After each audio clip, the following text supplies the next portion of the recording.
And thank you for inviting me the first time to be a part of this. I'm happy to see that there are champions who are willing to fight for our brain health. And I mean, you know me, whenever you need me to help out with anything, I'm always here to help. So glad to be here.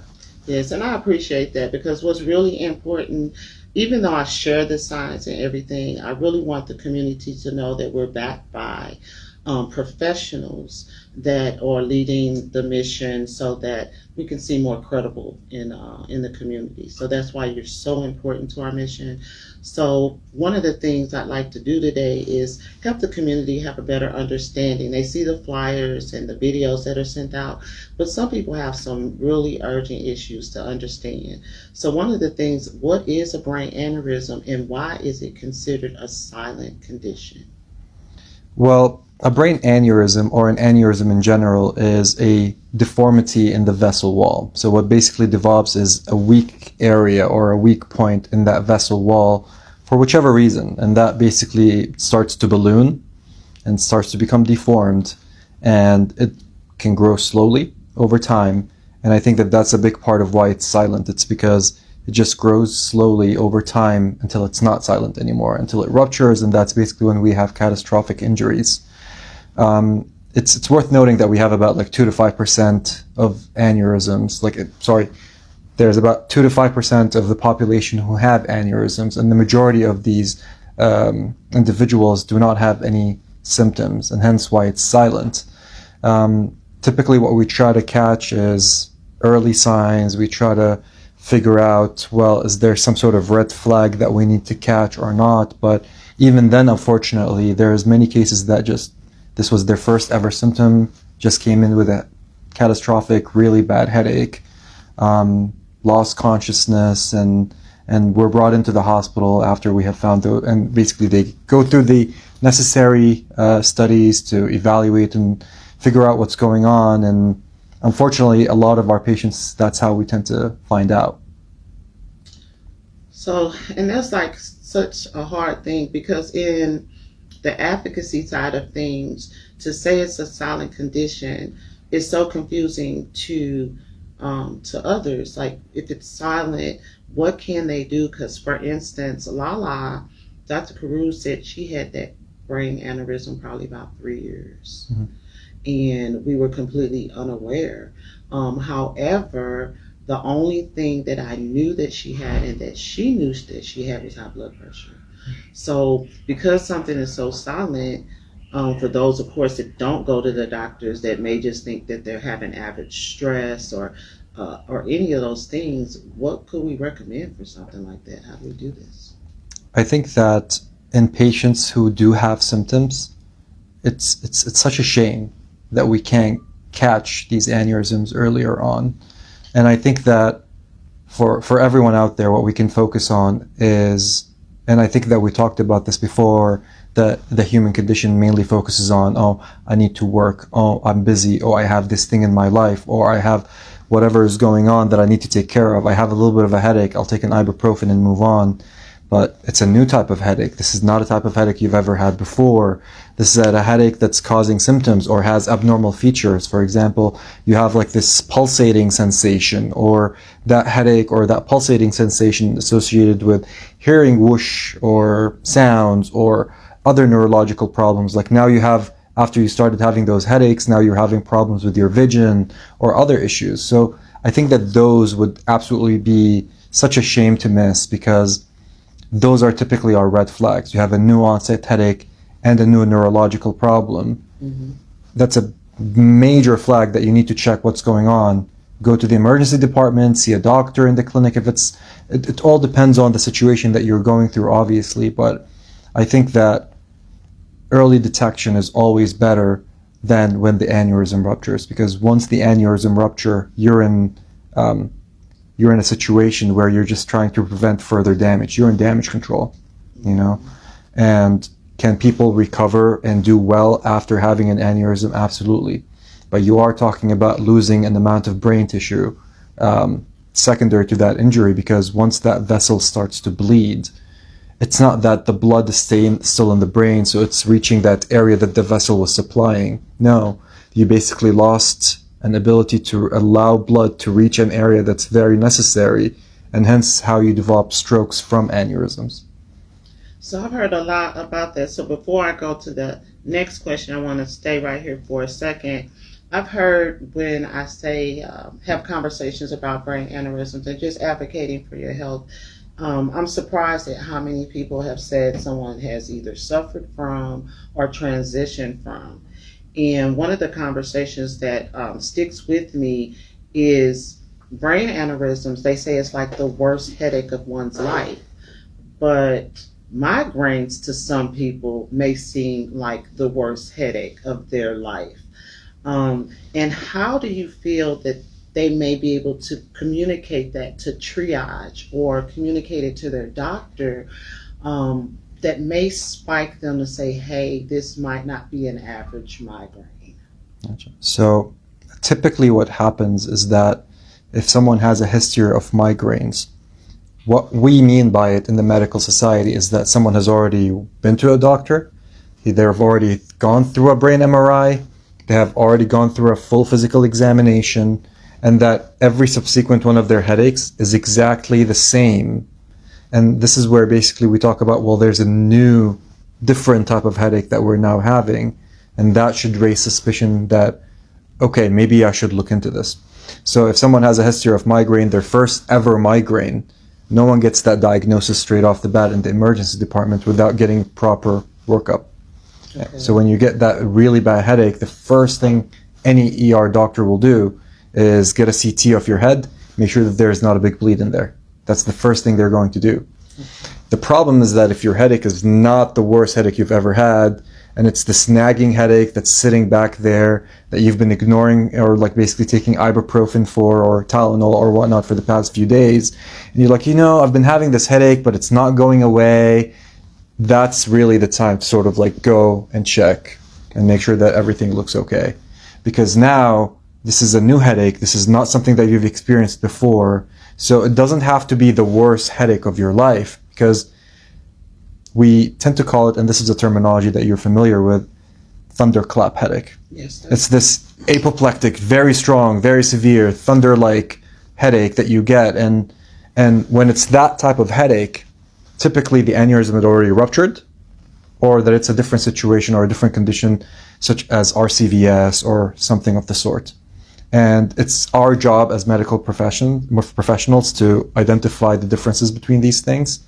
But I think that we should focus more of our efforts towards early signs that would help us with detection, because once someone has really bad headache, chances are they're going to go to the hospital.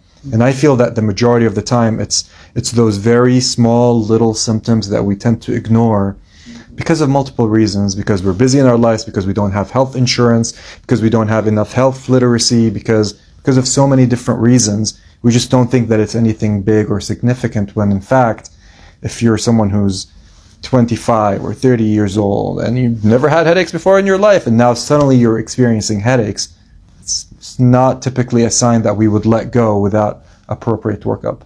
Right. So now how would this work? Because in our underserved communities, high blood pressure is pretty much an issue. And I don't know everything about, even though I had high blood pressure at a point, I still don't know everything. I know that when I was diagnosed with high blood pressure, I did have headaches. Of course, I'd blame it on high salt, and things like that. And even the doctors, because they kind of say, like, what are you eating? How could a person, because if they have high blood pressure, say the blood pressure is not managed, what type of conversation should we have to advocate for ourselves? Because in reality, this is a teamwork when you meet with your doctor or you meet with someone in triage. And even my daughter, I have to admit, sometimes she might have been a little vague in her symptoms. So with being busy and things like that, might not think of the worst scenarios. So to keep it in an early stage, if someone's pressure is not managed, does that make it very difficult to determine that they should get a CAT scan or something because it is pretty expensive. So I know that wouldn't be our immediate go-to, but how could we start from a person with high blood pressure to advocate for ourselves through good or bad so that we can help the doctor as well to diagnose? That's a great question. And I think that, and my own father also suffers from the same thing. So he also suffers from hypertension and he's been to the hospital multiple times with visual symptoms and high blood pressure. And I think that from that experience early on, yes, can high blood pressure alone cause symptoms? Yes, absolutely. It can cause headache. It can cause nausea. It can cause vomiting. It can cause visual problems. It can cause all these things that also brain aneurysms can cause too. The difference is if this is a new experience that you haven't had before, I think that's what we really need to hone on. And I think that there's multiple reasons why there's a lot of mistrust with the healthcare systems, and I think that physicians are aware of this, and we're really trying our best to try and get that patient relationship along with the physicians to improve, because I can't think, I don't know anybody that would basically go and say, well, I'm going to hurt my patient in order for them to come back from me so I can give them more treatment. I really don't know anyone who has ever gone into this business because that's what they want to do, mishaps happen, problems can happen, things can be misunderstood a lot of the times, and I understand that, and that's why I always want to give a little bit of room for discussion to allow for that trust to be built. Now, the problem here is that a lot of our underserved communities don't have access to PCPs, primary care physicians.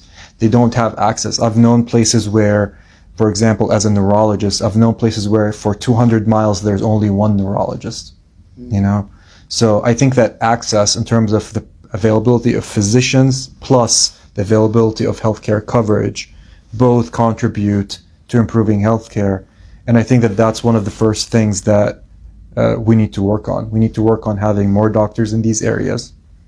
We need to work on allowing the population in that specific location to have access to that healthcare. Those tests are not cheap.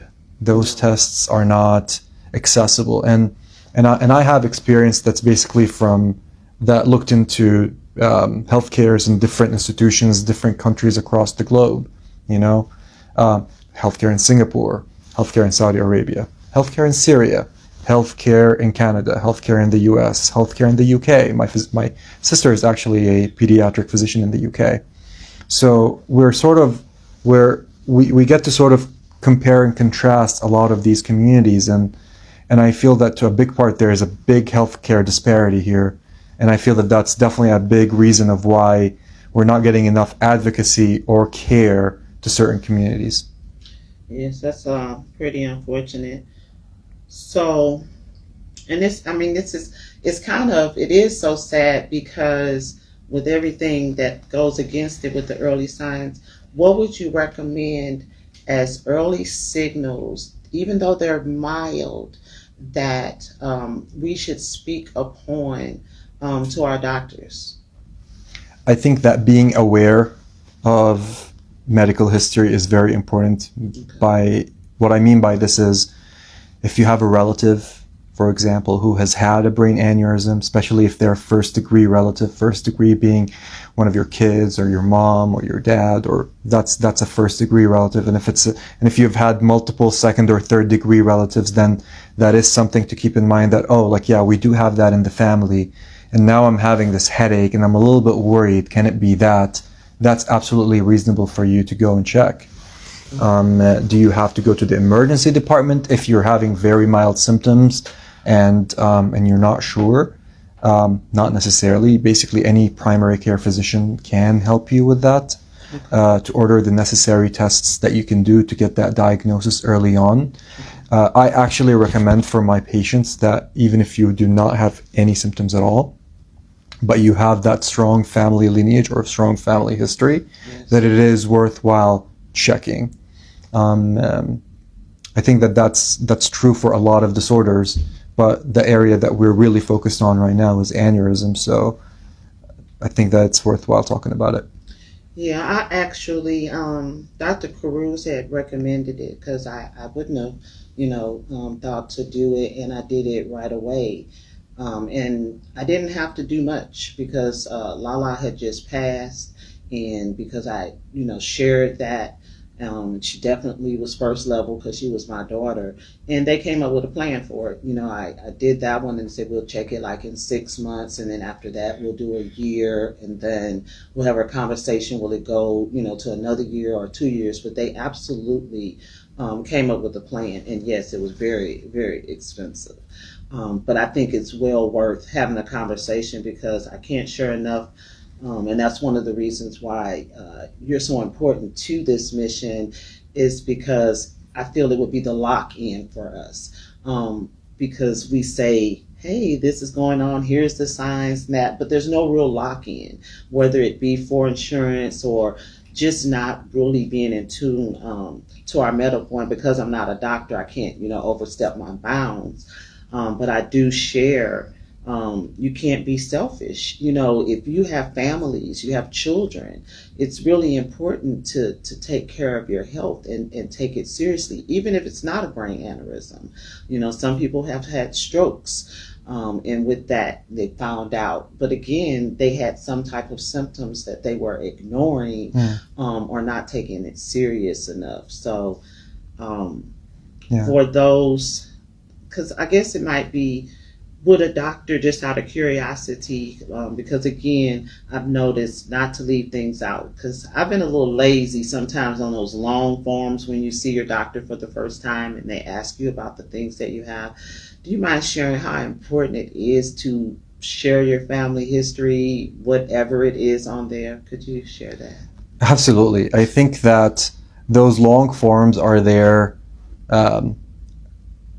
Obviously things can be done in a better way. There's always a better way to do things, but this is the system that we have, so this is what we have to work with.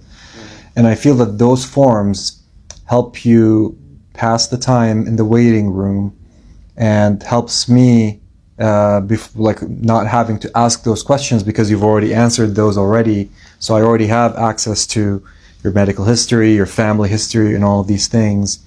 And I feel that if these areas are skipped, a lot of physicians will assume, well, there's probably no reported history of this problem in the family, when in fact there is. And this happened to me countless times, where I ask if there's any family history of something, and the answer is usually yes. Yeah, we do have that family history. And that changes your direction of what you're doing, versus when that's basically a questionnaire that you tick no on your form. In that situation, you're sort of missing out on care that you could have otherwise received.